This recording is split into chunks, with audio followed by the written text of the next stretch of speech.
If you're the person in the office that uses Smartsheet, but everyone comes to you trying to ask you for help to fix their Smartsheet issues, or your boss is like, hey, I really need you to make this dashboard and do all these crazy things, and you're like caught up in all these different spreadsheets and you have all these different siloed tasks going on and you're like pulling your hair out. Well, I see you. That used to be me too. And over time, I discovered how to take all these separate siloed tasks and step back and actually create a full functioning solution. It was a mind shift change. And I learned it's not about so much working harder, it's about building smarter. And today, in this video, I'm going to share with you the 10 biggest things that absolutely transformed my life when I stepped into that role. What ended up happening is I got Employee of the Year, I got a bonus, I got a pay raise, and ultimately it opened up doors for better career advancements at a whole nother job that I'm in right now that I absolutely love, doing Smartsheet full time. Now I know right now you're in the foxhole, you're trying to figure out Smartsheet while at the same time people are coming at you with different things. Again, I see you, and this video is for you.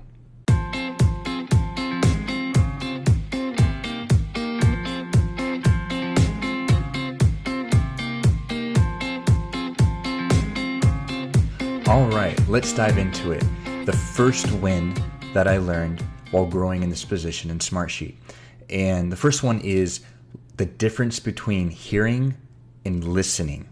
Hearing and listening. And what I mean by that is if your client or your boss is wanting you, let's say, for example, to create a dashboard for them. And it's easy because you're the one they're going to for Smartsheet. You understand all the technical side of things. It's easy to get caught up in all the details and to just kind of puke and shotgun all this technical jargon to them. And they don't care about that. It's just overwhelmed to them. They don't care about how much you know. They want to know, can you fix their problem? A good example here is I have a really good friend of mine. He works in HVAC. And he's literally the top salesman of the entire company, in fact, the entire region.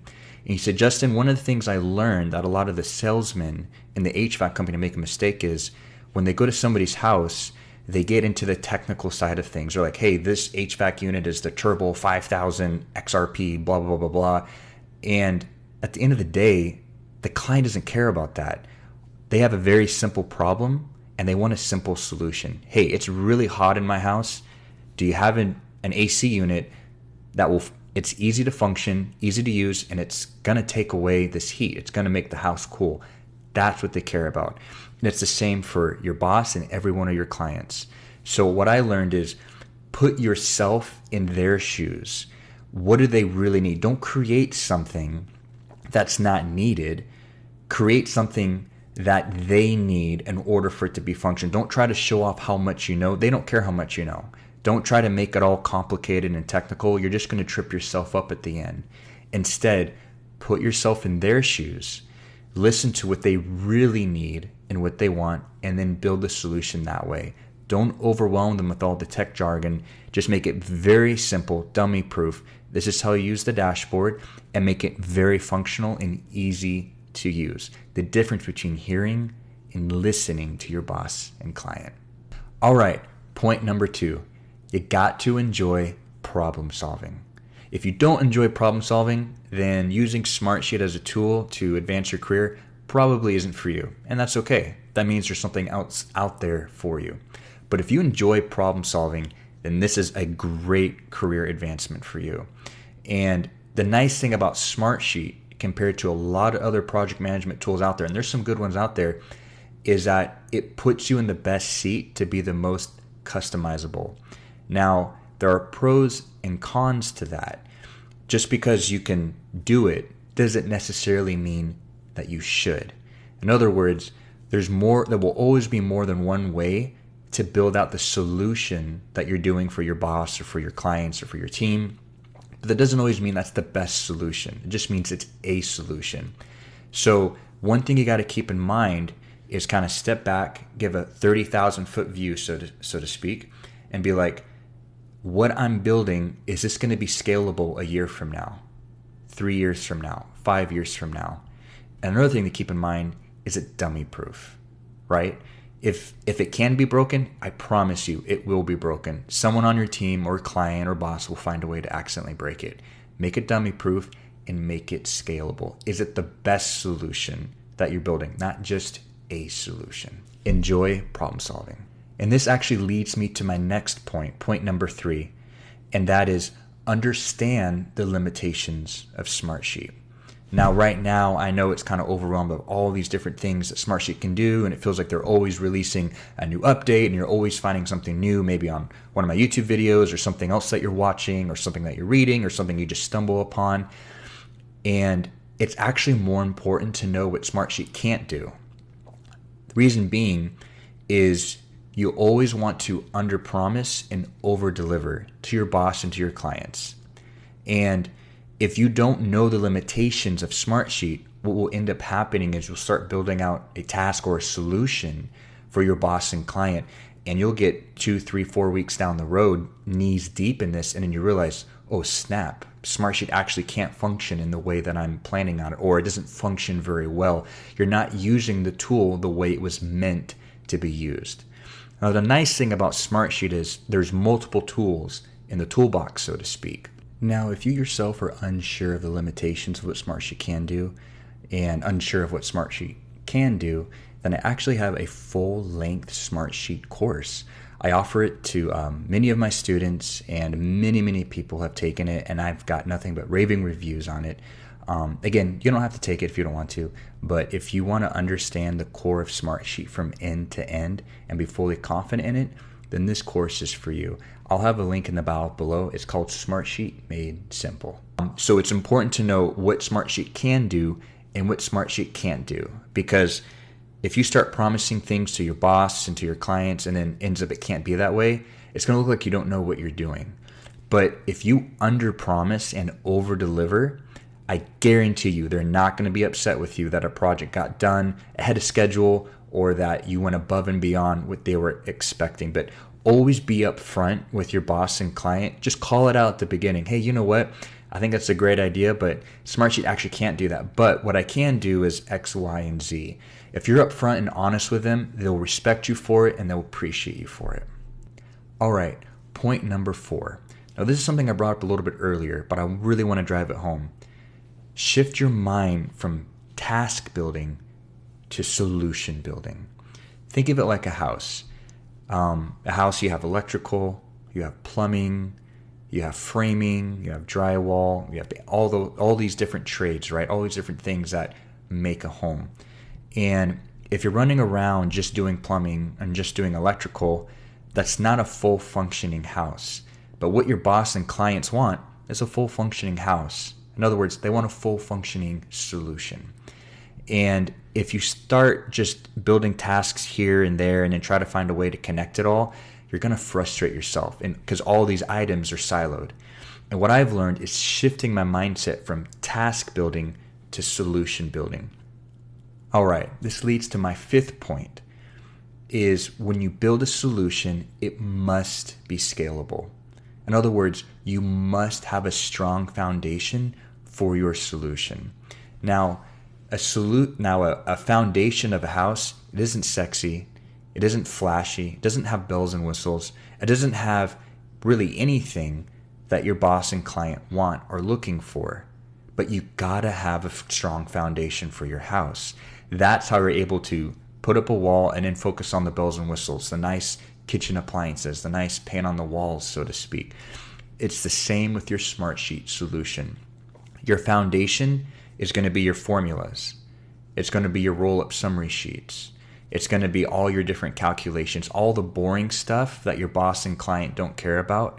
That is what is going to be your foundation. You got to build that first. And I found it helpful just to be upfront again with the boss and or with your client. Say, hey, for the first week or two, I'm going to be working on the foundation piece of this solution, and then all the bells and whistles that you're asking for are going to be built on top of that. If the foundation, the house is only as good as the foundation. Your Smartsheet solution is only as good as the formulas and calculations that you have on your back-end sheets. So really spend quality time. I know you're gonna get pressure if you haven't filtered already. Hey, where are we on that dashboard? Where are we on that? Don't worry about it. Focus on the calculations, focus on the formulas, so that when you want to make tweaks and changes later on to your solution, to the house, so to speak, it's much easier to make those changes because the foundation is already there. Spend time on the foundation. It's not sexy, it's not flashy, but your solution is only good as its foundation. A few things that I have done that have helped in the past is if you need a few hours, 3-4 hours to get away, get to a whiteboard and just map it all out. Just draw it out. All right. And I always start with the end in mind. Let's say it's a dashboard that your boss and client wants. Start with the end in mind. My boss wants a dashboard and they want these metrics and these graphs on it.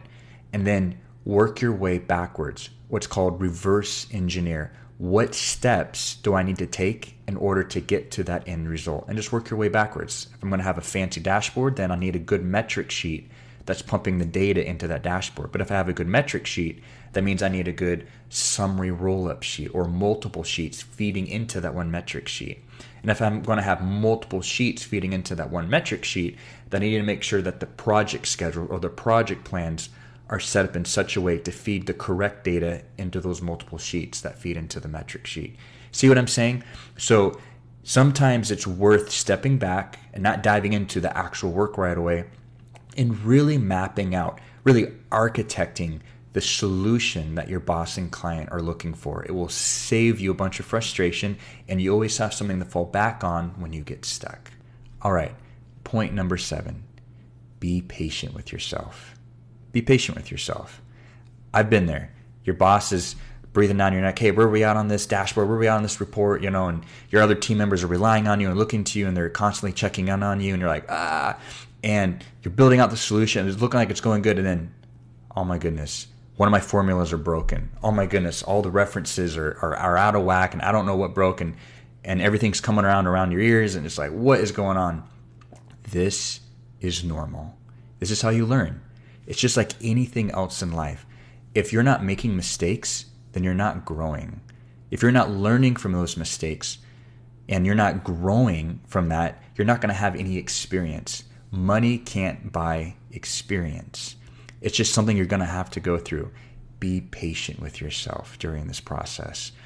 And as you learn from your mistakes and as you grow from that, it's what creates the foundation of your own life for how you use Smartsheet as a tool and anything else for that matter. It's the stepping stones, the mistakes that you make and you learn from are the stepping stones that lead to the career advancement that you want. It's what leads to the open door for new opportunities and new career advancements that you want. Look at it that way. Learn to be patient with yourself. All right, point number 8. Don't overcomplicate the solution that you're building. Don't overcomplicate it. Just because you can build it really fancy with all these really hardcore formulas doesn't necessarily mean that you should. Simple is always better. I know you cringed when I said that because you want to show how much you know, because you do know all this stuff. Simple is always better. Keep it simple, stupid. We've all heard that. Keep it simple. Keep the solution simple. Just for a couple reasons. One, if it can be broken, it will be broken by your client or by your boss. Just know that. So make it foolproof. Keep it simple. The next thing is keep scalability in mind. And the more simple a solution is, the more easier it is to scale over time. But if you have all these different complex formulas and they're all like talking in all these different ways and you got cross-sheet reference formulas and maybe that's needed and that's good, but if you have it overcomplicated, it's just going to be more frustration on yourself later on as you're helping to scale that solution. So keep it simple. Again, the client and boss, they don't care how much you know. They really don't. They don't care how tech savvy you are. They just care, are you able to fix my problem or not? Again, put yourself in their shoes. Keep it simple. Keep your solution simple. All right, point number 9, we're almost there, is give yourself a buffer. Give yourself a buffer. And this is something I personally learned the hard way. If a boss is like, hey, or a client, hey, when can you get this dashboard done for me? And you know you can get it done realistically probably within 3 days, tell them 4, tell them 5. Because I promise you, in every build you do, you're going to run into a hiccup. You're going to run into a problem. There's going to be something you're going to have to fix. And now you're falling behind. You're putting unnecessary pressure on yourself. But if you give yourself a buffer and you know in your mind, yeah, I can get it done in 3 days. But if you say 4 or 5 days, it takes all that. I know it sounds simple, but it is a huge stress reliever. It takes all the stress off your back, and you get to spend time taking the time that you really need to enjoy building out the solution for your boss and client for what they really want. And then, say you get it done a day early, I promise you, your boss and client aren't going to be upset with you that you got that project done a day early or a day in advance. Like, they're going to be happy with it. It also gives you more time to test out the solution to get the kinks out. So at this point, always give yourself a buffer of time. All right, here's my last point for you guys today, and that is this. Always test out your solution. Now, I don't care if it's a single task, if it's a single formula that I'm doing, or if it's an entire solution. I've been working in Smartsheet for almost a decade now. And yes, every single day, I still test out my formulas and test out my solutions. You're always going to find something, even if it's something minor and something small. Don't ever get to the point where you're like, I don't need to QA my solution. I don't need to test my formula. I trust it. Always double check your work. Because if you miss something, I promise you, it's going to come back and bite you in the butt. You want to catch it before your client or your boss catches it. It's just going to give them more trust in you. So these 10 points, I hope they've been very helpful to you. And if one of these points has jumped out at you or spoken to you more than the others, please write it down in the comments below. Again, it's a mind shift change from being siloed in tasks to building out a solution. Putting yourself in your boss's shoes and your client's shoes. What do they really want? Be patient with yourself. Again, all these things, this pressure that you're under, it's actually just stepping stones that create career advancements and opens up doors for more promotions and more things going on in your life. And if this has been helpful to you, again, please leave a comment below, and I will see you in the next episode. All right, you guys, as always, take care and God bless.